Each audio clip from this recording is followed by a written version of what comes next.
युज़ब्बिहून अबनाअकुम, ज़िबा करा देता था तुम्हारे बेटों और बच्चियों को वो जिंदा रखता था। तो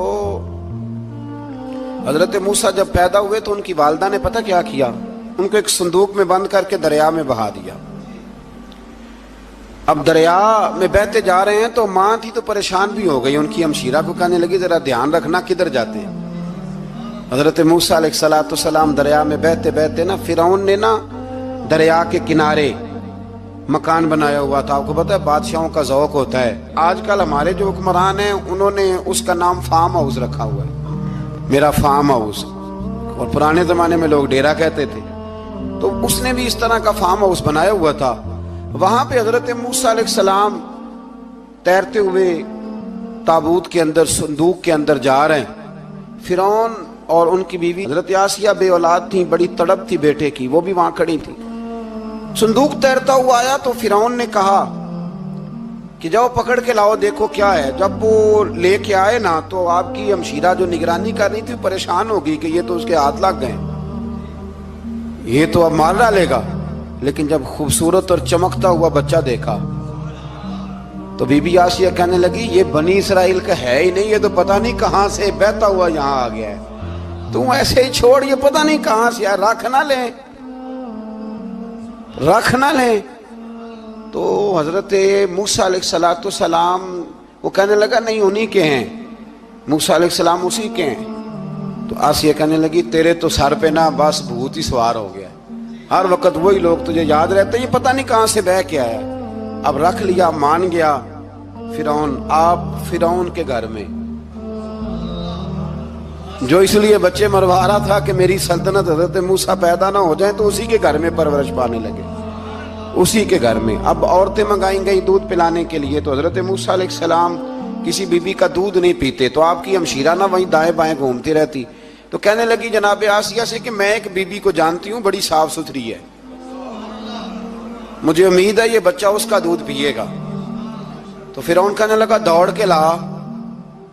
तो अपनी वालिदा को लेके आई तो हजरत मूसा ने फौरन दूध पीना शुरू कर दिया। फिरौन को फिर थोड़ा शक हुआ।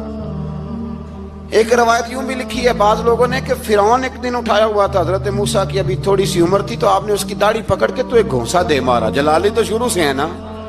तो कहने लगा आसिया तू मान ना मान, ये बच्चा वही है। तो हजरत बीबी आसिया कहने लगी कि तुझे गलत फहमी है, ये वो नहीं है। उसने कहा देखो ना, ये तू उठाती है तो प्यार करता है, और मेरे जब करीब आता है तो इसके लबो लहजे में मैं तलखी महसूस करता हूँ। उसने कहा बच्चों को क्या पता। खैर एक तरफ उसने खाने पीने की चीजें रख दी, एक तरफ अंगारे रख दिए। वो भी हजरत आसिया कहती हैं कि तुझे समझ आए बच्चे बच्चे होते हैं। हजरत मूसा बच्चे तो थे, पर थे तो अल्लाह के नबी ना, अल्लाह के नबी थे। जब उसने कहा ना ये बच्चे हैं, तो हजरत मूसा अलैहिस्सलाम बजाए अंगारों की तरफ जाने के, नबी थे वो सीधे खाने पीने वाली चीजों की तरफ बढ़ने लगे। फिरौन कहने लगा आप बता। अल्लाह ताला ने हजरत जिब्रील को भेजा, उन्होंने कहा इधर नहीं जाना, आप उधर जाइए। तो आप आग की तरफ गए और एक कोयला उठा के जुबान पे रख लिया। तो आसिया कहने लगी समझ आई, बच्चे को क्या पता किधर जाना है किधर नहीं जाना, अगर वो इतना ही ख्याल होता, वही बच्चा होता तो आग। और बाद मुफस्सिरीन ने लिखा है ये जो हजरत मूसा दुआ मांगते थे ना, रब्बी शरह ली सदरी व यस्सिर ली अमरी, ये वो आग का अंगारा जब कोयला मुंह में रखा था ना, तो उसकी वजह से जुबान में कुछ लुकनत आ गई। तो आप दुआ करते थे कि या अल्लाह मेरी जुबान की वो बंद गिरा खोल दे, ताकि मैं खुल के फिरौन के सामने बात कर सकूं। वहीं हजरत मूसा पलने लगे, वहीं पले, वहीं जवान हुए, वहीं अल्लाह ने सारी दौलतें दी, बहन भी मिली, माँ भी मिली, और सारे अजीजों का प्यार भी मिला। उसी घर के अंदर अल्लाह ने परवरिश करके फिरौन के जुल्म से बनी इसराइल को निजात अता फरमाई। मूसा भी फिरौन के घर में पलने लगे, और जब जवान हो गए तो फिरौन के यहाँ जो जुल्म होता था हजरत मूसा उस पर बोल पड़ते थे, जलाल फरमाते। तो फिरौन फिर नाराज नाराज रहने लगा, यहां तक कि उसने आपको निकाल दिया, आप तशरीफ ले गए वहां से। तो हजरत मूसा एक दिन शाम के वक्त दोबारा आए बस्ती में, लोग सोए हुए थे। तो दो आदमी, एक बनी इसराइल में से और एक फिरौन की अपनी कौम में से, वो दोनों आपस में झगड़ रहे थे। لیکن وہ جو حضرت موسیٰ کی بنی اسرائیل کی قوم کا شخص تھا اس پر وہ قبطی، وہ جو فرعون کے قریبی لوگوں میں سے تھا، وہ ظلم کر رہا تھا اور بوجھ اٹھانے کی بات کر رہا تھا۔ اب اس نے حضرت موسیٰ کو پکارا کہ یہ دیکھے میرے ساتھ کس طرح کی بات کر رہا ہے، تو حضرت موسیٰ کا ارادہ بھی نہیں تھا، آپ نے بس اس کو سمجھایا، پر کچھ لوگوں کو سمجھ، تو حضرت موسیٰ نے پھر ایک مکہ مارا، ایک گھونسا مارا، صرف ایک ہی۔ یہ کئی تگڑے اور دلیر اس طرح کے بھی ہوتے ہیں کہ گھونسا ایک بھی برداشت نہیں کرتے، وہ ایک مارا، آدمی دھڑام سے زمین پہ گرا اور ماری گیا۔ حضرت موسیٰ کا ارادہ نہیں تھا لیکن وہ مر گیا۔ حضرت موسیٰ علیہ السلام نے اس بات پر اپنے رب سے استغفار بھی فرمائی، قرآن کہتا ہے کہ انہوں نے معافی چاہی کہ اللہ میرا ارادہ نہیں تھا۔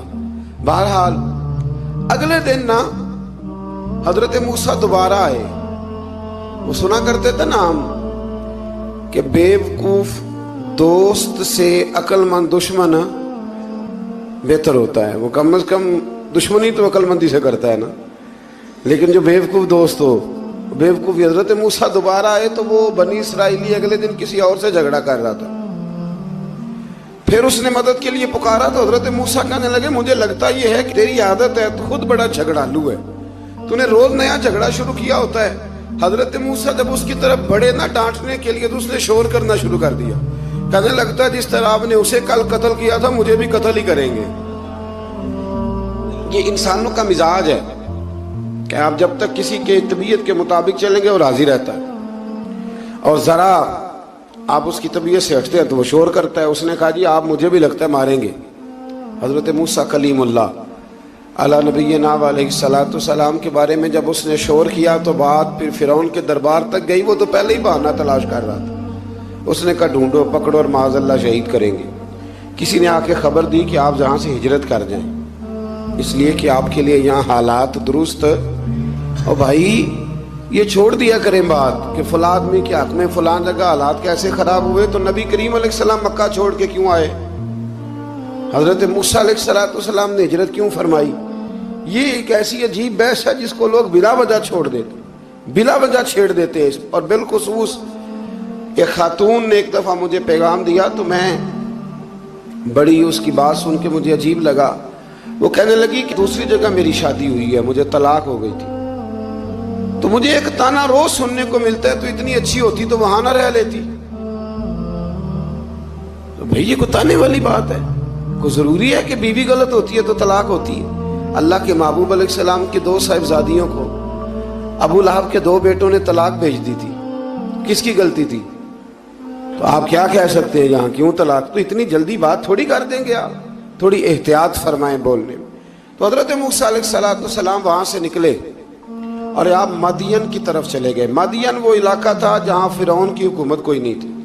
حضرت موسیٰ جیسے ہی وہاں پہنچے تو ان کے اندر ایک جذبہ تھا، ظلم ہوتا نہیں دیکھ سکتے۔ جب وہاں پہنچے تو انہوں نے دیکھا لوگ اپنے اپنے جانوروں کو گھاٹ پہ پانی پلا رہے ہیں، اور 2 خواتین ہیں وہ بالکل پیچھے کھڑی ہیں۔ تو حضرت موسیٰ کلیم آگے بڑھ کے کہنے لگے تم کیوں نہیں پانی پلاتی؟ تو وہ کہنے لگی ہمارا بھائی کوئی نہیں، باپ ہمارا بوڑھا ہے۔